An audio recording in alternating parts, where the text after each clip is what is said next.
Yes बच्चों, अब next जो टॉपिक हम ले रहे हैं that is preparation of carboxylic acid. तो कार्बोक्सिलिक एसिड को प्रिपेयर करने के लिए क्या क्या तरीके हो सकते हैं वो हम डिस्कस करेंगे इस पर्टिकुलर वीडियो के अंदर।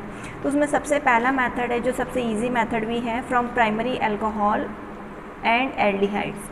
क्योंकि हमें पता है कि अगर हम प्राइमरी जो अल्कोहल है, प्राइमरी का मतलब 1 डिग्री, अगर 1 डिग्री अल्कोहल का अगर हम ऑक्सीडेशन करवाते हैं या एल्डिहाइड का अगर हम ऑक्सीडेशन करवाते हैं तो फाइनली वो कन्वर्ट हो जाता है कार्बोक्सिलिक एसिड के अंदर। तो यहाँ पर उसको ऑक्सीडाइज करने के लिए यहाँ पर क्या क्या हम जो रिएजेंट्स हैं वो काम में ले सकते हैं। जैसे मैंने यहाँ पर अल्कलाइन KMnO4 लिखा है, इसके अलावा जो एसिडिफाइड पोटेशियम डाइक्रोमेट है वो भी आप काम में ले सकते हो।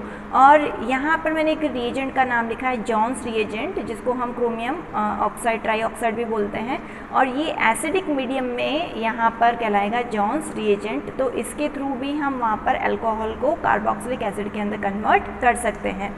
तो ये तीनों ही रिएजेंट हैं जो जिनके थ्रू आप इजीली अल्कोहल को 1 डिग्री अल्कोहल को कार्बोक्सिलिक एसिड के अंदर इजीली कन्वर्ट कर सकते हैं। तो ये तीनों आपको याद रखने हैं। इसमें से जो जॉन्स रिएजेंट है वो कॉम्पिटिटिव एग्जाम में पूछा जाता है कि भाई जॉन्स रिएजेंट क्या होता है। तो chromium trioxide in acidic medium is known as Jones reagent. उसके बाद में अगर हमको वहाँ पर एरोमेटिक कार्बोक्सिलिक एसिड है वो बनाना है या बेंजोइक एसिड है वो फॉर्म करना है, तो उसके लिए हम यूज़ करते हैं जो मेथड है वो कहलाएगा from alkyl benzene. Alkyl benzene का मतलब है कि बेंजीन के साथ में कोई भी अल्काइल ग्रुप है वो अटैच है, तो अगर उसकी रिएक्शन हम करवाते हैं in presence of KMnO4 in acidic medium, sorry in basic medium, मतलब KOH के साथ में अगर रिएक्शन करवाते हैं तो बीच में तो बनेगा यहाँ पर पोटेशियम कार्बोक्सिलेट, और उसका फर्दर हाइड्रोलाइसिस करवाने पर यहाँ पर बनेगा बेंजोइक एसिड। तो बेंजोइक एसिड इस रिएक्शन के थ्रू फॉर्म होता है। अब इसके अंदर एक चीज़ इंपॉर्टेंट है कि यहाँ पर जो ऑक्सीडेशन होगा अल्काइल ग्रुप का इन COH, तो वो इररेस्पेक्टिव होगा अल्काइल चेन के, मतलब अल्काइल चेन के अंदर कितने भी कार्बन हो वो अल्टीमेटली यहाँ पर, जैसे यहाँ पर मैंने प्रोपाइल चेन के साथ में अटैच है वो किया है, यहाँ पर बेंजीन के साथ में जो चेन अटैच है दैट इज़ प्रोपाइल, मतलब 3 कार्बन है। बट अगर इसका ऑक्सीडेशन करवाएंगे, उसका रिएक्शन अगर हम KMnO4 के साथ में करवा देंगे तो अल्टीमेटली वो कन्वर्ट किस में होगा, COH में ही होगा, चाहे यहाँ पर 3 कार्बन हो, पर फाइनली आपको मिलेगा तो सिर्फ वहाँ पर बेंजोइक एसिड की। तो यहाँ पर हम कह सकते हैं कि in this reaction oxidation occurs irrespective of number of carbon atom present in alkyl chain. फिर नेक्स्ट मेथड आता है from nitrile and amides. Nitrile का मतलब हो गया CN और एमाइड का मतलब हो गया CONH2।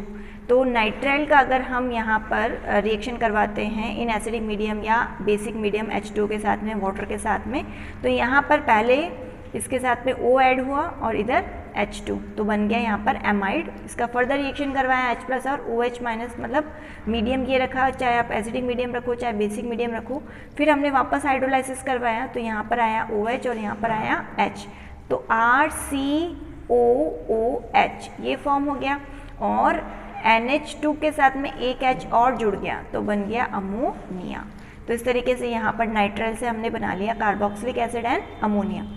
उसके बाद में अगर एमाइड है तो एमाइड का भी अगर हमने हाइड्रोलाइसिस करवाया तो अगेन वही सेम, यहाँ पर आया OH और यहाँ पर आया H, तो ये बन गया COH + NH3। तो इस तरीके से नाइट्राइल का अगर या एमाइड का अगर आप हाइड्रोलाइसिस करवाते हो तो उससे भी फाइनल जो प्रोडक्ट बनेगा वो बनेगा कार्बोक्सिलिक एसिड।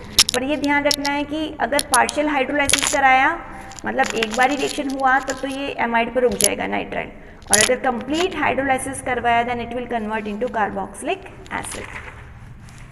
फिर आता है from Grignard reagent. Grignard reagent RMgX reaction हमें करानी है CO2 के साथ में। तो CO2 के साथ में हम रिएक्शन करा रहे हैं तो कार्बन है वो ऑक्सीजन के कंपैरिजन में लेस इलेक्ट्रोनेगेटिव है, तो पॉजिटिव चार्ज, ऑक्सीजन के ऊपर नेगेटिव चार्ज। तो इस तरीके से हो गया। अब क्या होगा, यहाँ पर Mg के ऊपर पॉजिटिव और R के ऊपर नेगेटिव चार्ज। तो यहाँ पर सिर्फ आपको ट्रांसफ़र करवाना है जो एटम्स हैं जो अपोजिटली चार्ज है वो एक दूसरे के पास में शिफ्ट होंगे। तो C जो पॉजिटिव चार्ज है तो C के पास में कौन चला जाएगा, नेगेटिव। तो यहाँ पर C के साथ में आ गया R, और O के साथ में नेगेटिव है तो नेगेटिव के पास में कौन आया, पॉजिटिव। तो इस तरीके से यहाँ पर ये फॉर्म हो गया।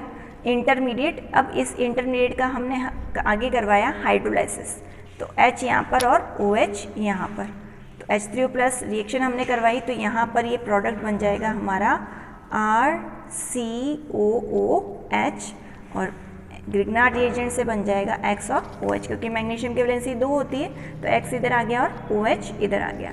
तो सिर्फ आपको शिफ्टिंग करवानी है, प्लस के पास में माइनस जाएगा, माइनस के पास में प्लस जाएगा, और ये रिएक्शन होगी ड्राई ईथर की, जिसमें कोई मॉइस्चर है उसके अंदर नहीं होना चाहिए।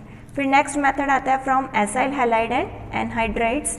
एसाइल हैलाइड मतलब RCOCl, वही हमने हाइड्रोलाइसिस करवाया, जैसे यहाँ से रिएक्शन इसके अंदर ब्रेक डाउन होगा बॉन्ड, OH इधर और H इधर, तो RCOH प्लस HCl फॉर्म हो गया।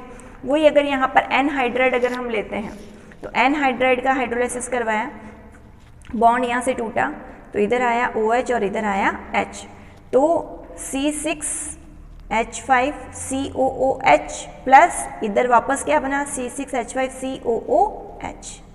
तो हम कह सकते हैं कि एनहाइड्राइड से हमको 2 मॉलिक्यूल्स मिल रहे हैं कार्बोक्सिलिक एसिड के। फिर अगर हमने कोई एस्टर लिया, तो एस्टर के अंदर जैसे बॉन्ड है वो यहाँ से ब्रेक हुआ, इधर H और इधर OH, तो यहाँ पर बन जाएगा C6H5COOH प्लस CH3COOH। तो इस तरीके से यहाँ पर भी 2 आपको मॉलिक्यूल्स मिल रहे हैं कार्बोक्सिलिक एसिड के। फिर लास्ट आता है फ्रॉम एस्टर।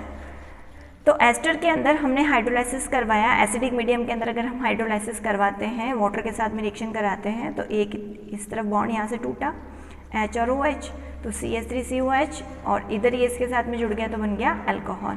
तो यहाँ पर एसिडिक मीडियम के अंदर अगर हमने हाइड्रोलाइसिस करवाया, तो एस्टर से भी आप बना सकते हो कार्बोक्सिलिक एसिड।